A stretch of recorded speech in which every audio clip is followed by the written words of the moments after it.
Hey sports fans, and welcome to Sports Talking with Cam. I'm your host Cameron Gooseby, and today I will be talking about my Week 8 reactions between the Chicago Bears and the New Orleans Saints as the Bears they lost by a heartbreaking score of 26-23. Now the Bears actually had a solid start in the game on offense. They had 13 points in the first half, and they were playing pretty good. Now, the defense, they allowed a late touchdown at the end of the second quarter with 3 seconds left to go. And really, this is what I believe is what changed the outcome of this game by a very wide margin. Like, if that team did not get a touchdown at the end of the first half, it was looking likely that the Bears would win that game. Like, if that touchdown was erased off the board.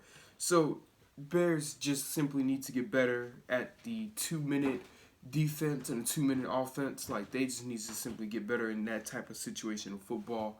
But other than that, like the offense tried to do what they had to do this game. And I'm not even gonna blame it on the offense or the defense.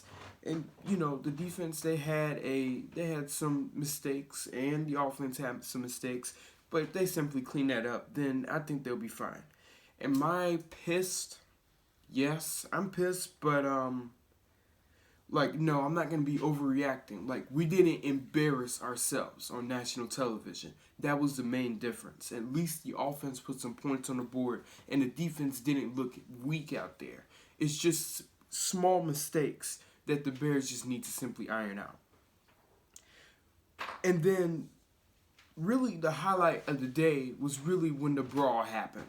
Javon Wims completely lost his temper, and he just let his temper get the best of him. And then the next play, right after the fight, after Javon Wims it's just ridiculous. After Javon Wims want to become a boxer, during that play, next play Nick Foles throws a terrible interception. So now, what comes in question now for me is you need to play consistent football for two halves. If you do not play consistent football for two halves, in my opinion, this goes for any sport when it goes to hockey, basketball, baseball. Well, there's no halftime in baseball, but you can't play in the really good in the first inning and then really bad in the second inning. That's just taking examples. Those are the type of examples I have. But other than that, you just need to play a consistently good, no errors based game for any sport you play. I just don't care what it is. And then also with this is the seventh time in 8 games. The Bears offense didn't even register a single point in the third quarter. So that is also another reason why they lost the game. If they could have even just gotten a field goal, then I would have been fine with that. Because guess what? They lost by a field goal. They lost by 3 points in overtime. So, the game, it would be over in the fourth quarter. They simply could have just scored a field goal in the third quarter. Then everything would have been fine. But they really need to start scoring some points in the third quarter. If they start doing that, then it gives them better chances of winning games. And I think that's what's cost them a little bit this season. And it's going to come back to bite them pretty soon. Now, after 2 more field goals that they scored, the Saints scored another touchdown to make it a 23-13 lead, and the game looked to be over. But right after that possession, the Bears came storming back with a touchdown the next possession to make it 23-20. Then right after that right after that touchdown by the Bears, the defense forced a 3-and-out on the Saints, and the Bears had the football with 2:20 left to go in the game. And here's the thing. When it comes to situational football, I'm proud that the Bears came all the way back from 10 points down. So they did their job. But also, when it comes to situational football, Nick Foles, he has to get better. Taking sacks on second down to make it a 3rd and long, and then taking sacks on 3rd and 6 to make it 4th and 15. You're not winning football games. And there were times, in my opinion, where the Bears deserved to win this football game, and there were other times, in my opinion, where I believe the opposite should have happened. The Saints deserved to win this football game. So it was basically like both teams wanted to lose. And unfortunately, my Chicago Bears, they lost. But like the situational football with Nick Foles, like taking a sack, like on a 3rd and long to make it fourth and longer, then I'm sorry. Like, I don't feel confident that the Bears will get a 30-yard play, like, right after a loss of 10. Like, I just don't see it happening. And then also with the unnecessary sacks. Nick Foles, in my opinion, here's the thing that in my opinion, that Nick Foles and Mitchell Trubisky have a difference at, and that's running the football. Nick Foles, yes, he's an athlete. Yes, he plays in the NFL. Yes, we see that. But can he run out the pocket? No. He's not a scrambling quarterback. And due to this horrible offensive line, they gave up 5 sacks. Nick Foles always like put his back, like every time a sack is about to happen, he always like shields himself, and literally he tries to make no other play down the field. Like he never throws the ball out of bounds, and he, like it's the simple stuff is what loses you football games. Like Peyton Manning would throw the ball out of bounds. Tom Brady would throw the ball out of bounds. Aaron Rodgers would throw the ball out of bounds. But Nick Foles, to think that he's 32 years old and he's still and he's still pondering whether to throw the ball out of bounds or throw off his back foot and risk it being intercepted, then I don't even understand why you would give him a 3-year, $21 million contract if he cannot figure out, like, just simple football. It's just not going to happen. That's all I got to say for Nick Foles. And then with Mitch Trubisky, he would run out the pocket. He would at least get 5 or 6 yards to make it at least a 3rd or 4th and manageable if you consider going for it. But at the same time, though, it's just bad awareness. So that's why we brought in Nick Foles. So basically, both these two quarterbacks are a part of a science experiment, and this science experiment is looking like it's about to fail right now. Now, in overtime, both offenses struggled to put any points on the board, and this game almost became a tie. But then, with 31, with a minute and 31 seconds left in the game, Will Lutz hit a 31-yarder to win the game, and the Saints won by a score of 26-23. And that is the end of the highlights of the game. Now, going to stats. Passing. Nick Foles, 28 of 41, 272 yards, 2 touchdowns, 1 interception. I can't believe I'm about to say this number. 5 sacks. And you know what? I do find this number believable because this offensive line cannot pass block. And considering that Nick Foles doesn't run out the pocket, then this is the exact result you're going to get. And Nick Foles also had a 92.7 passer rating. Drew Brees, 31 of 41, 280 yards, 2 touchdowns, 0 interceptions, and a 109.8 passer rating. So basically, he just did his job. He didn't have the most spectacular game, but he certainly didn't have his worst game either. Like, he did enough to get the job well done. Now, rushing. These are one of the players I said that the Bears needed to watch out for. Alvin Kamara had 12 rushes, 67 yards. The run defense, they did better than expected against that running attack.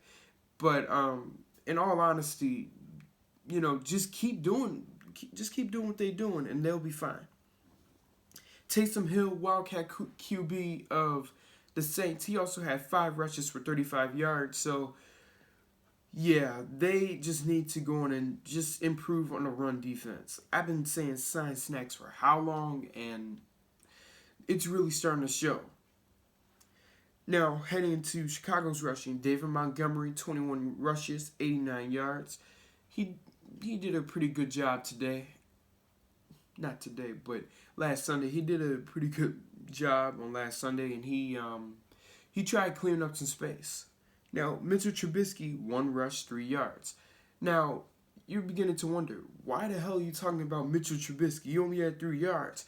Well, this is the first play that Mitchell Trubisky has been on the football field ever since week 3 of the NFL season. So I'm really excited for that. But with Matt Nagy, he's bringing back this Wildcat offense, or he's bringing Mitchell Trubisky back on the field for this Wildcat offense. And really, we just need anything at this point. I'm saying a scrambling QB is what's going to help you win in the NFL. You know, a scrambling QB who could throw the football down the field accurately is what's going to help you win championships in the NFL. That's what you got Patrick Mahomes for. That's what you got Russell Wilson for. Need I need to name any more? I really don't. Now, going to receiving, Alvin Kamara, 9 receptions, 96 yards. This is what I warned in the prediction video. Like, you let him loose, then he's gone. He didn't have a touchdown, or he didn't score, but he was a valuable piece to Drew Brees all day. Jared Cook, tight end, 5 receptions, 51 yards, and a touchdown. He did his job.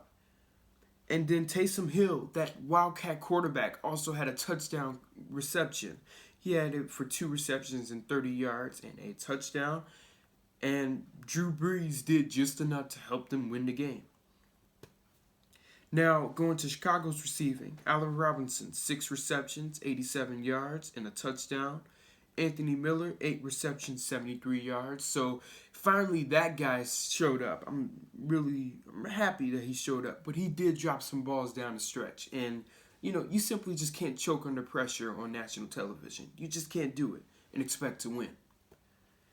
Darnell Mooney, rookie, he had 5 receptions, 69 yards, and a touchdown.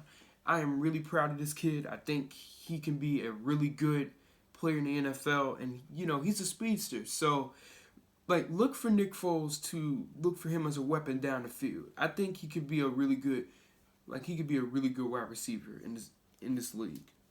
And then Jimmy Graham, former Saint, 2 receptions, 13 yards. I'm not honestly mad at him. Like, you know, this is his first game against his former team. And, you know, he was dropping balls all night. So, you know, it happens. And I'm not happy with it, but am I really pissed at him? No. Like, he can do better, but I'm not going to put him on blast this week. Like, Jimmy Graham, like, I'll let him go for now. Now, for defense, Cameron Jordan, 3 tackles and a sack. Although those 3 tackles didn't really look at although they don't, in everybody's opinion, change the outcome of the game, Cameron Jordan had a clutch sack at the end of the game, which made it like 4th and long for Nick Foles, which in return made the Bears turn the ball over on downs. So Cameron Jordan has provided some good pressure. C.J. Gardner-Johnson, 9 tackles, 2 tackles for loss. Marshawn Lattimore, 8 tackles, 1 interception. Malcolm Jenkins, 8 tackles, 1 sack. Now heading for the Bears, Roquan Smith, 11 tackles, 2.5 tackles for loss. So basically, without the signing of a nose tackle, they're requiring these linebackers to get tackles for losses, because if they don't get tackles for losses, then they get positive yardage, and they're requiring them to do more of their jobs. Danny Trevathan, the same thing, 9 tackles and a tackle and a half for loss. Eddie Jackson, 8 tackles, 1 dropped interception. And with that dropped interception, when he dropped it, it was in overtime, and the Saints were in the middle of driving the ball down the field. And literally, if Eddie Jackson could have caught the interception and ran it back for 23 yards, we could have been in field goal range, and it really could have won the game. But at the same time, though, there were other plays which helped the Bears not deserve to win this game. And that's why the Bears really lost this game. That's one of the reasons why. And then, last but not least, we got Khalil Mack. 5 tackles, 3 tackles for loss, and 1 sack. He showed up, but Akeem Hicks didn't show up. And Robert Quinn didn't show up. So, really, this pass rush is inconsistent at best. They need to go in and do their jobs. That's all I need to say for that. Team stats. All I have to say is for the team stats: first downs, New Orleans 23, Chicago 18. Total yards, the Saints 394, the Bears 329. Yards per play, Saints 5.5 compared to the Bears 4.8. So really, they were getting more movement down the field. It shows right there. Passing, now for passing, 272 total passing yards compared to the Bears 233. And the rushing, that's another thing that I think the Saints have exploited the Bears all season with. 122 to 96.